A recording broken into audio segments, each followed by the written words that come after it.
Hello.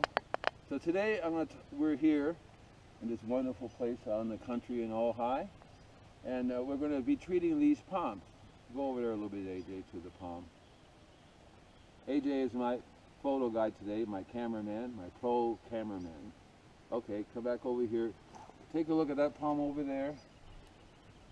Oh, in the corner back over there, yeah?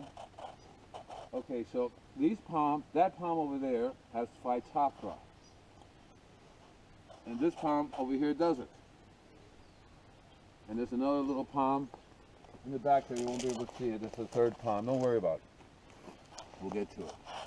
So I've been treating these palms for about 6 months now. And arborists didn't know what to do about it, because the first thing they come and do is they say you have to cut it down. It has a deadly disease. There's no cure for it. And so another arborist came along and said, well, no problem, just give it a chemical fertilizer. So he even dumped high nitrogen fertilizer. Wrong thing. So the person got lucky because they ran into me. And here's what I'm doing to control the Phytophthora, because all diseases are soil-borne. That means the disease is already in there, just like in your body. Cancer, every disease known to man is already in your body. It's just right conditions will make it go. Talk to any doctor or scientist who tell you that. Same thing with the soil. All diseases are soil-borne. Even though this friend of mine says bugs bring them around. Yeah, bugs get them from the soil.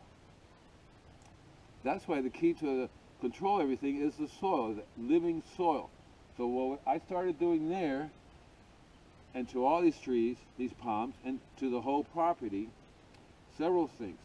First thing, one of the things I spray is microbiological living organisms in the spray. Fungi, microorganisms, that's what my super seaweed is all about.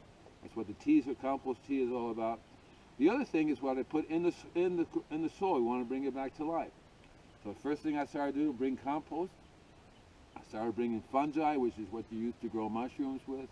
I deal with several different companies. One's called Fungi Perfecti. They actually sell you trunks with the mushrooms on it. And these are not psilocybin mushrooms. We're talking about edible mushrooms.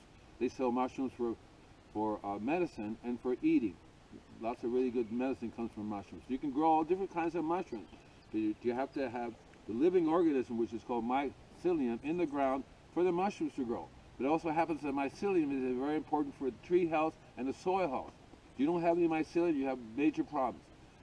You know what happens if you kill off the good guys? The bad guys move in.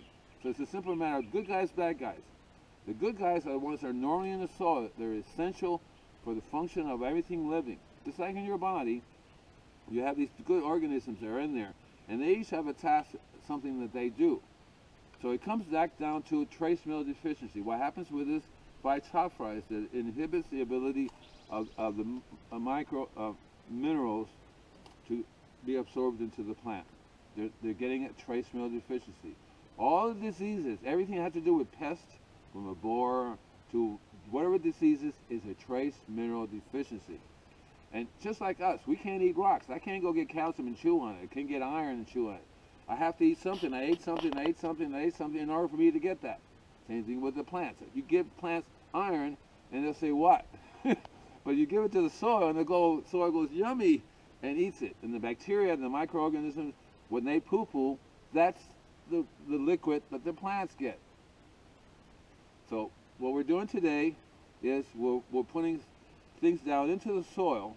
Because I come here twice a month. Once I spray. The spraying is again organic, and it's a highly mineralized, highly bacterialized liquid. So next visit, when we do the spraying, I'll tell you what's in that liquid. Today, we're doing soil treatment. We're putting more microorganisms in the soil. See, what happens is that city water is constantly killing it. City water sprinkler, what do they put in the city water? They kill the bacteria, so it's constantly killing it. Chemical fertilizers kill it. Pesticides, pollution kill it. Human beings are very good at killing everything, including what's in the soil. So it's a constant process of bringing it back to life. The lady here, who's a gardener, said she had the soil tested. One of the other places I go to is really good in bacteria. This one is very deficient in bacteria. Yeah, because it's toxic. The citruses, the avocado, everything here was been chemically fed until these people came here and moved here. This was a few years ago. The gardener that came here didn't know enough to bring the soil back to life. Yeah, she wasn't using any chemicals, but she wasn't doing anything to bring the soil back, which is i.e. compost. I said, have you been applying compost? No. Well, compost is the key to bringing the soil back to life, because that's why you do compost.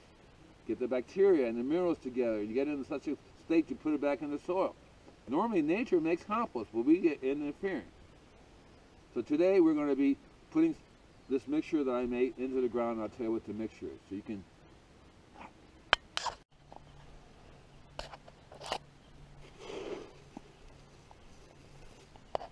Oh, hands are dirty. Okay, hi. So this pan a little bit there. You're right. So this stuff here is one of the things that I'm using to bring the soil back to life. So this is a blend of 5 different types of rock dust. The rock dust is the source of minerals. Okay, so this stuff here, 5 different types of rock dust. And rock dust is finely ground up into the powder, plus I also have a pelletized version. You can see the little pellets. So the powder is going to be made available instantly to the microorganisms. Also in here is different types of fungi. Different types of microorganisms are in here.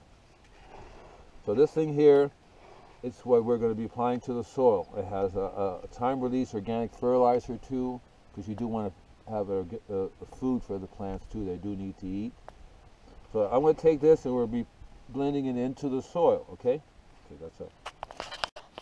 So this stuff here is made from soybeans. It's probably not available anymore. It comes from Japan. They have their world's only organic golf course.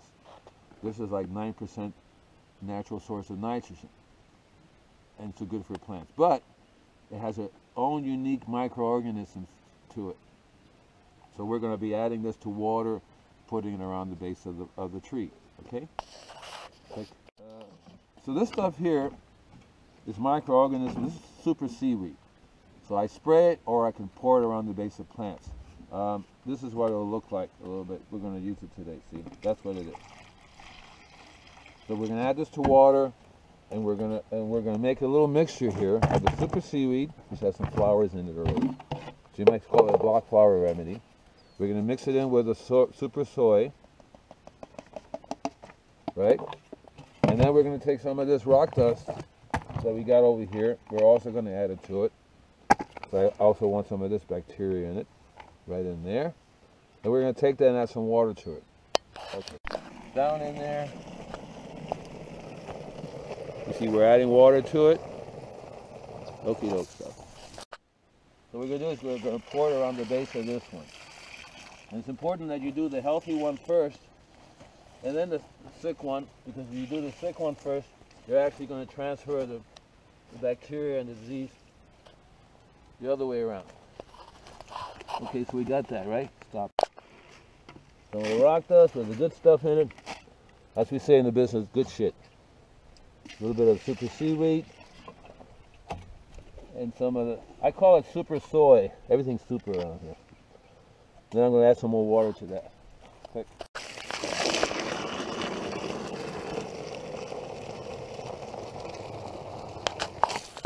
it there. I'll get it in there. So, I think I'm the only one in the world doing this because I have never heard of anybody doing it. But basically, we keep this soil alive by introducing the beneficial bacteria back into the soil again. Okay, so then what I'm going to do is I'm going to also put this stuff down in here, see?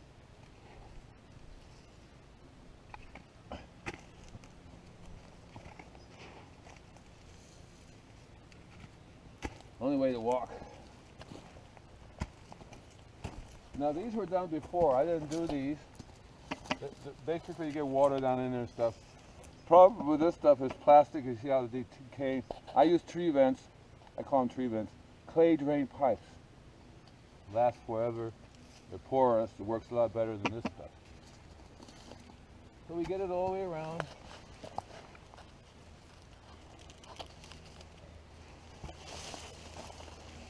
And we get it in.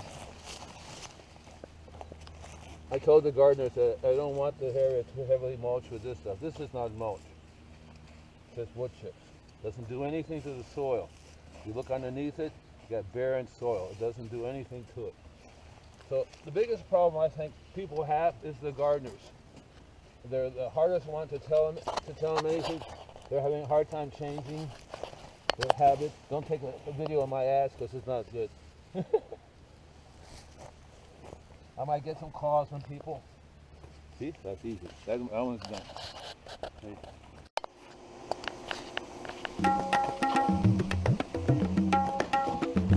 Stand over there. Back over there. Back.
You let it sit on top, it'll die. It's gotta be in the ground. And I told them to use mulch instead of bark chips. Bark chips is not mulch. Mulch is a very fine material that's meant to decompose as it goes, not sit on top. Everybody's using this. They think it's going to protect the soil from the climate change. It doesn't quite work that way.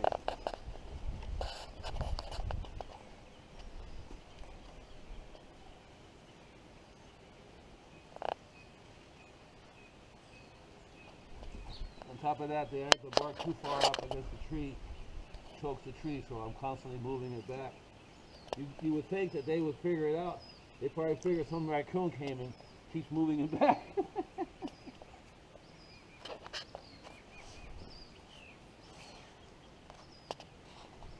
Here I am. Here I am. So shoot our video up into the tree palm, will you?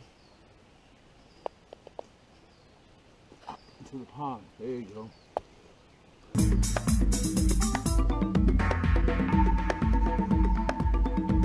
Okay.